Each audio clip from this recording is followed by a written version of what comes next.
Alright everybody, welcome back. Today we are going to be building what's called a RainbowCube.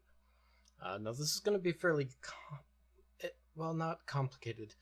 It's going to be a very time-consuming build, so there's going to be a lot of time-lapse, and I'm actually going to split it up into a bunch of shorter videos, trying a new format.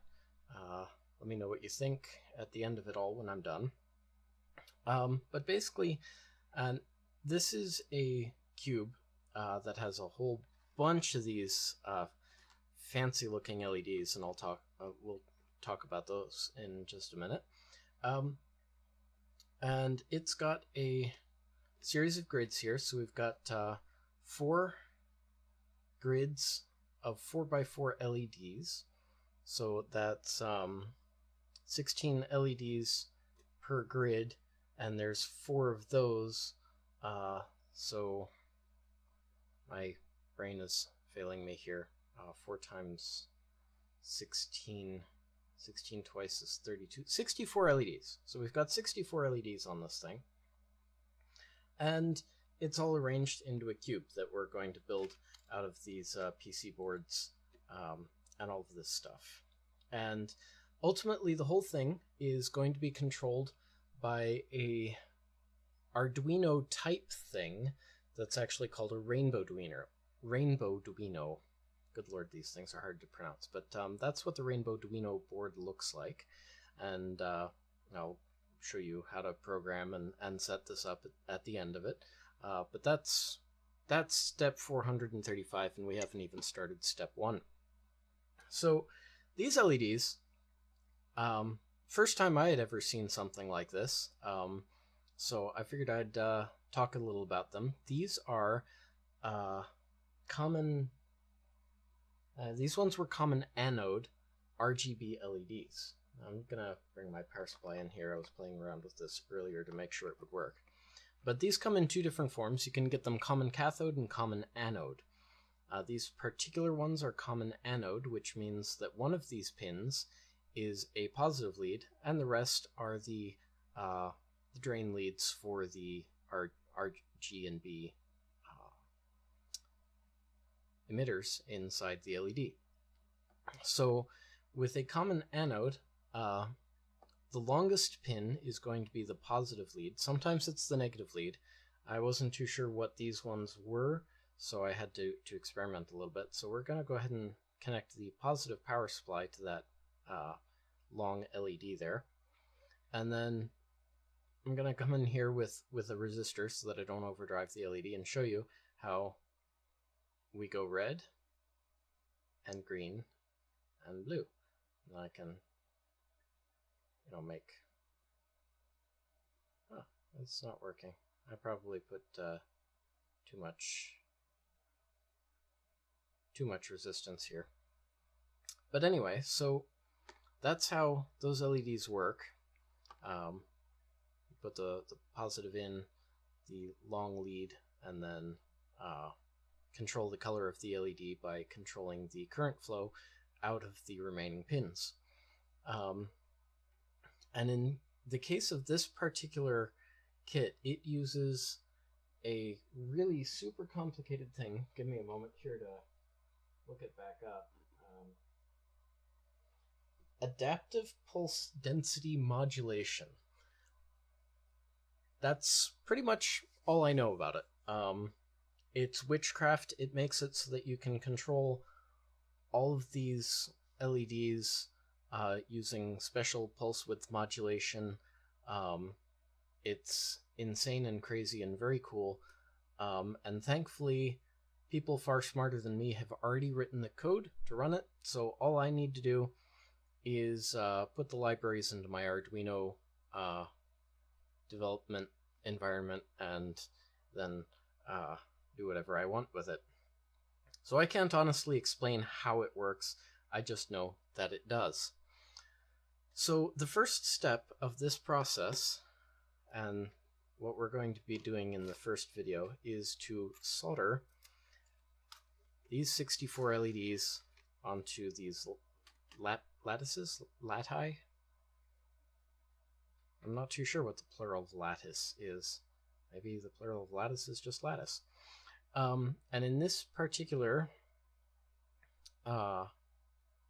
version here, we've got little square pads.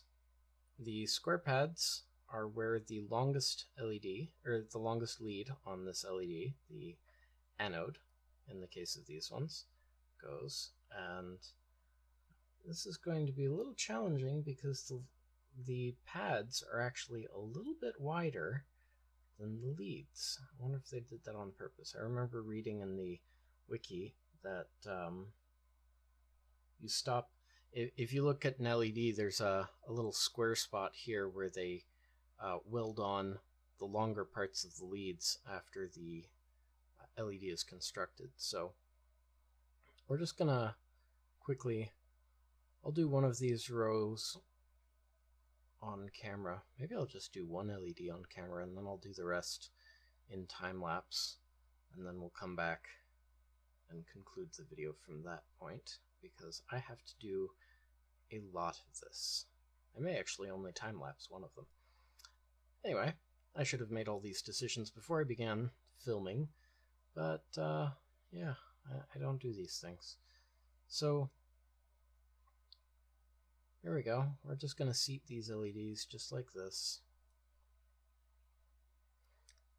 You know, I tell you what, I'm going to quickly go into time lapse, socket all 16 of these LEDs into the board here, then we'll come back, solder a few of them, and then continue on from there. So let's go into time lapse, and I will be right back.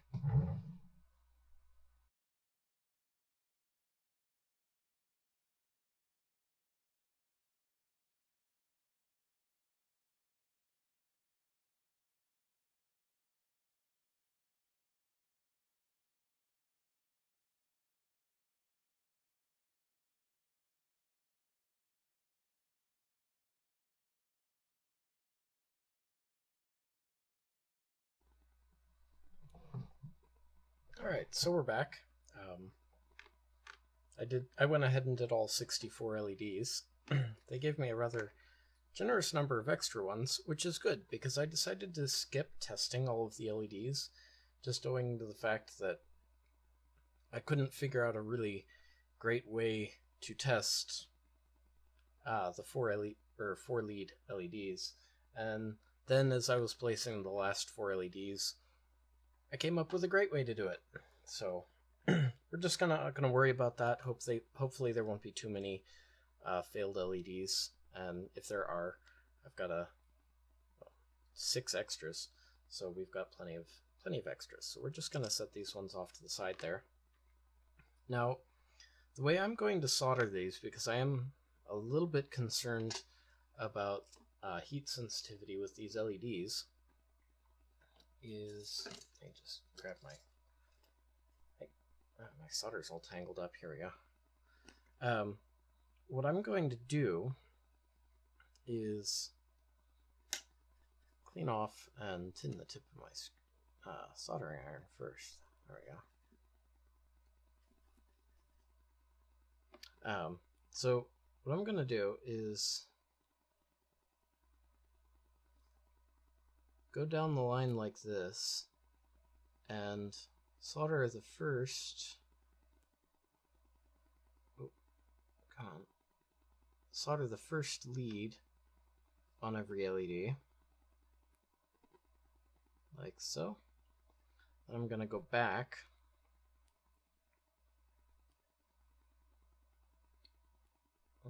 there's some black melty crud on my solder. That was weird. Okay. Oh, you know, I bet that was some of that liquid electrical tape that I was using in a previous video. Anyway, so what I'm doing is I just go down the line, doing the next pin on each LED, one at a time, and this affords the opportunity for the LED to cool down between bouts of soldering. Oops. So that's how I'm going to proceed down the rest of the LEDs. Just like this.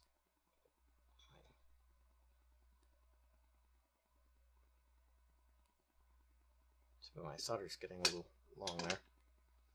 And then of course once I'm done,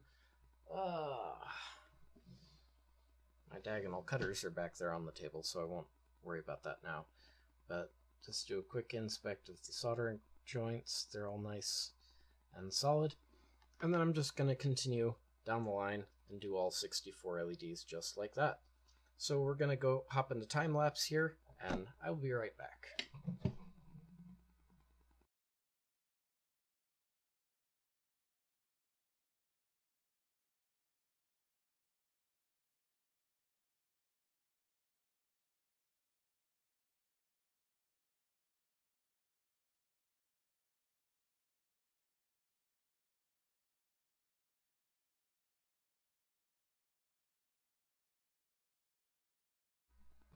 Alright, and so there we have all 64 LEDs soldered together.